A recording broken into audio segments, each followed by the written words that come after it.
नमस्ते मित्रों, मैं श्रवण कुमार सक्सेना, हेल्थ एक्टिविस्ट और भूतपूर्व प्रबंधक सिंडिकेट बैंक। हमारे शरीर में जो ढांचा है, जो जिसके कारण से हम चलते फिरते एक्टिव रहते हैं, इसका आधार क्या है? मजबूत हड्डियाँ। लेकिन हड्डियाँ ये कमज़ोर होती चली जाती हैं जैसे जैसे हमारी आयु बढ़ती है। इसका क्या कारण है? एक तो ये कि हमारी थाली में उतना कैल्शियम नहीं है जो प्रतिदिन हमें चाहिए। मिनिमम करीबन 1000 mg वो हमें भोजन से नहीं मिलता है, 1/3 मिल पाता है। और विटामिन डी अगर कम होता है तो कैल्शियम लगता नहीं है शरीर में। कैल्शियम के यथास्थान जाने और पचने के लिए आपको मैग्नीशियम भी चाहिए, मैग्नीज भी चाहिए, जिंक भी चाहिए, विटामिन K2 भी चाहिए। और ये सब हमें भोजन से मिल नहीं पाते हैं, कभी मिल गए तो डेली की जो रिक्वायरमेंट है वही पूरी नहीं है।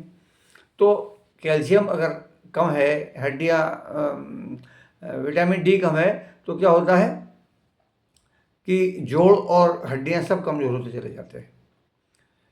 ऑस्टियोपोरोसिस होने लगता है। ऑस्टियोपोरोसिस का मतलब हड्डियों में छिद्र। आज 10 में से 2 लोगों को ऑस्टियोपोरोसिस है और 10 में से 5 लोग ऑस्टियोपिनिया के शिकार हैं, जिसमें महिलाएं ज़्यादा हैं। महिलाओं का बोन मास इंडेक्स वैसे भी कम होता है और उनके कुछ प्राकृतिक चीज़ें उनको झेलनी पड़ती हैं।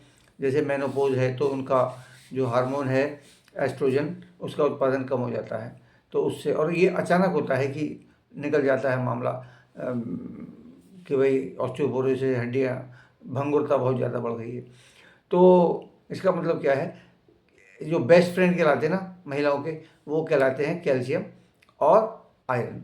तो हम आयरन की बात नहीं कर रहे हैं, कैल्शियम की बात कर रहे हैं। लेकिन स्थिति तो पुरुषों में भी बहुत अच्छी नहीं है, क्योंकि भोजन में अगर थाली में नहीं है तो कैसे होगा? ऊपर से कई और फैक्टर है, हमारे लाइफ स्टाइल वगैरह, व्यायाम न करना, आदि आदि। तो अगर हम शुरू से ही 20 साल की उम्र तक तो हड्डियां हो जाती हैं मैक्सिमम, जितना उनको आकार लेना है। तो जितना पोषण हमें 20 साल की उम्र तक मिल जाएगा। वो भी बचपन से जितना अधिक मिलेगा उतना ज़्यादा उनका घनत्व बढ़ेगा। तो इसके लिए हमें फिर बच्चों को भी ध्यान से खिलाना पिलाना चाहिए और ख़ुद को भी खिलाना पिलाना चाहिए, ताकि वृद्धावस्था हमारी असहाय जैसी ना हो। फ्रैक्चर्स के प्रोन ना हो जाए हमारे अवयव। और बुढ़ापे में तो फ्रैक्चर हुआ और रिकवरी बड़ी मुश्किल से होती है।